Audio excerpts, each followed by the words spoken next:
Hey guys, this is Josh and I'm bringing you a roughneck monitor care video.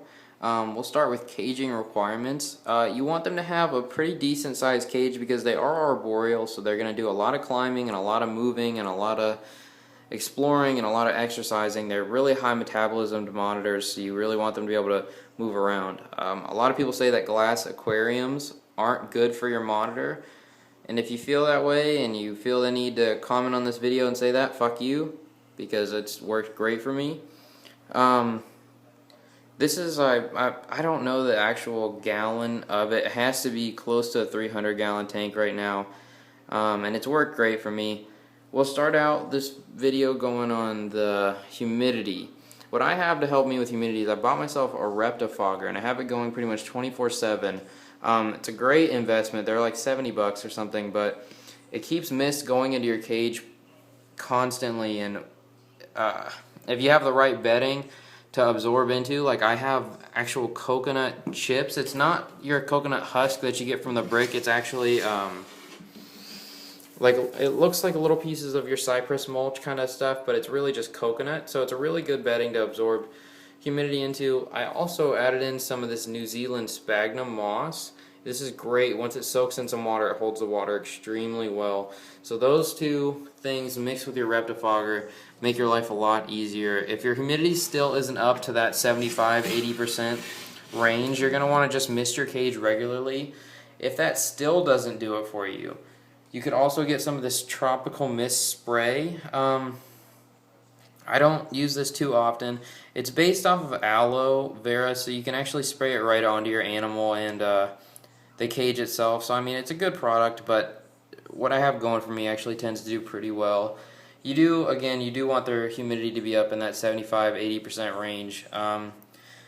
Another tactic for arboreal monitors is you're going to want to have something they can fit their entire body into to soak in. I just have a Rubbermaid tub. It's got like 2.5-3 gallons of water in it right now, and what it's going to do is it helps a lot with shedding, but it's also kind of like a bedtime area for my monitor. She sleeps in this tub almost every night.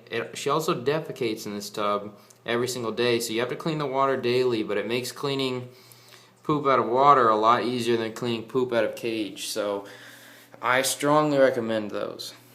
As far as lighting goes, they need a lot of people say 130-degree basking spot. My monitor's really sluggish when I get the temps that high. She tends to avoid basking, so I actually have her basking spot at closer to 120.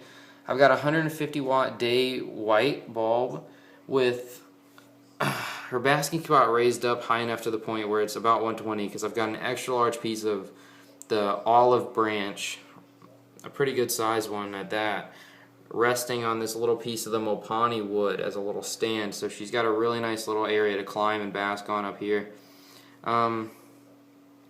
Also with this, you're going to want to make sure that your temperatures are right. It's really important for digestion purposes, so you got to have a gauge in there until you get everything pretty much mastered. You're also going to want to have a good amount of hiding areas for your monitor, because not all monitors are social, and they're much more social if they can have a spot that makes them feel secure. My monitor likes to hide in this little area underneath her olive branch, and then behind it in this corner back here.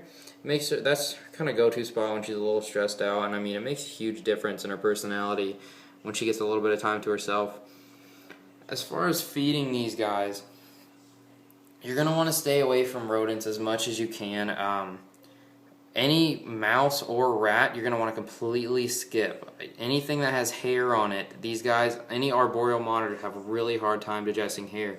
So if you're going to do any sort of rodent, you're going to want to go with a pinky or a rat pup, or maybe a hairless rat if you really want to see your monitor kill something. But at the same time, you know, these guys aren't big and fierce like your Savannah monitors or anything, so they're really not, you really don't want your monitor to get hurt. What I would do is I would get yourself some ground turkey from Publix, or get some baby quail or some baby chicks or quail eggs, or you know, any human grade meat. Go to an Asian market and just search, and you know, it's a lot healthier for them. These guys have really high metabolism, so you shouldn't see too many weight issues unless you stay heavy on the rodents, because that'll get your monitor fat really quick. As far as handling your monitor goes, It's going to be really tough with these guys if you don't work on the nails at all. These guys have extremely sharp nails because of the fact they climb so much. So I try and trim all my monitor's nails about every other week or so. It really makes handling a much better process. Again, most people know this, but when feeding, you're going to want to not feed in cage, at least to the best of your ability. Most monitors are really inquisitive, so feeding outside a cage isn't always possible. But what I've learned to do is you want to separate yourself from the situation as much as possible. I put on a pair of purple rubber gloves and then feed my monitor in a little cup just so that she doesn't associate my hand with food as at all possible.